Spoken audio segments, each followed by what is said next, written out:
guys, it's Sandy here and welcome back to another Kitchen Table Magic deck tech. This is a mono black Reanimator deck that I used to play. Very close or very similar to what you would see in a Legacy Reanimator. Not playing some of the completely OP cards. This wasn't something that would win on turn 1 or make your opponent forfeit on turn 1, playing stuff like Iona and stuff like that. A little bit less good, but still really powerful in the, compared to the other Kitchen Table decks that were around.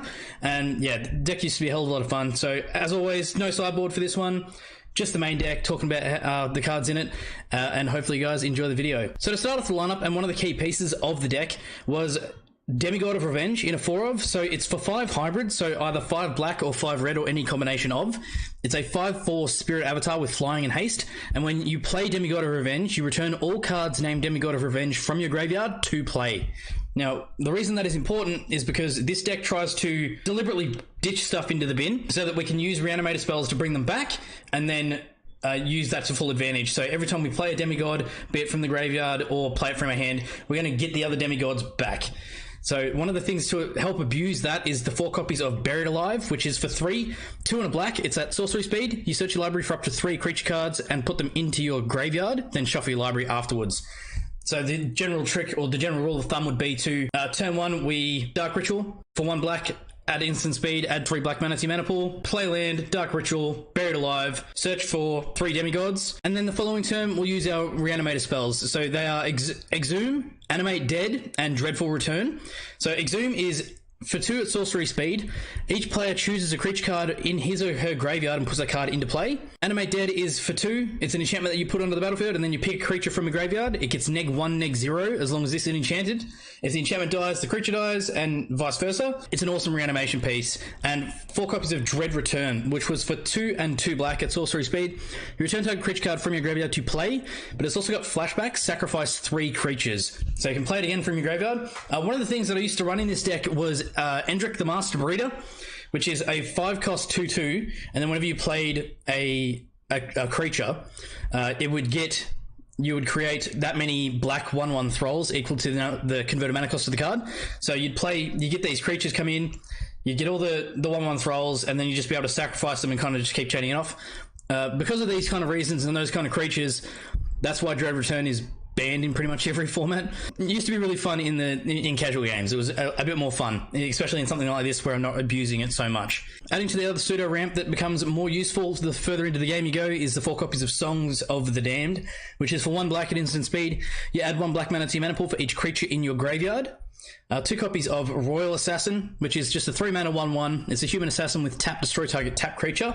This card used to be really good in the deck. Being able to block 1 creature with it and then tap and kill another tap creature. Really, really good card. Demon of Death's Gate, which is for 9 and 9/9. You may pay 6 life and sacrifice 3 black creatures rather than pay Demon of Death's Gate's mana cost, and it's got flying and trample. Just a really big dumb flying trample that gets put into the bin. Pestilence Demon for the more aggro matchups, being able to sweep the board.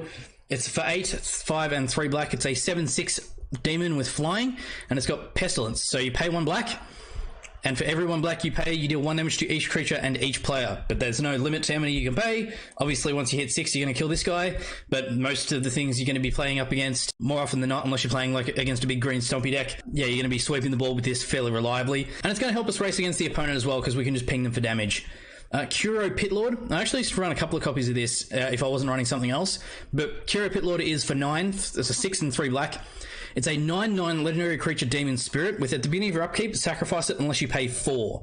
And it's also got pay 1 life, target creature gets -1/1 until end of turn. As a big unbeater, it used to be kind of cool, but obviously something like another Pestilence Demon or another Demon of the Gates would probably be a better slot. 4 copies of Avatar of Discord, which is for 3 hybrids. So any combination of 3 black or red. It's a 5/3 avatar with flying. Comes into play, you sacrifice it unless you discard 2 cards.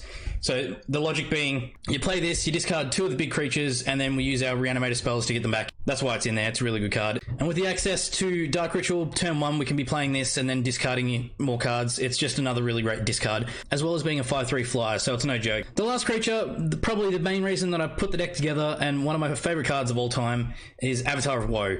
So 4 copies of it for 8, 6 and 2 black. It's a 6/5 avatar. If there are 10 or more creature cards in total in all graveyards, Avatar of Woe costs 6 less to play, and Avatar of Woe can't be blocked except by black and or artifact creatures, so it's got fear, and it also has tap, destroy target creature, it can't be regenerated.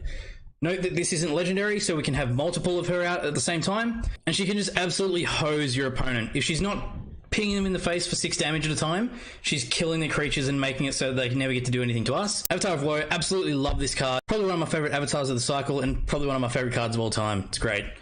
To finish off the deck, it was just 15 swamps and 4 copies of Ebon Stronghold, which comes into play tapped. It's got tap, add black, or it's got tap to sacrifice it and add 2 black to your mana pool. In a deck that's caring so much about its turn 2, turn 3 plays, Ebon Stronghold used to be a useful bit of ramp out of a land. So that is the deck, and that is my mono black Reanimator deck for Kitchen Table Magic.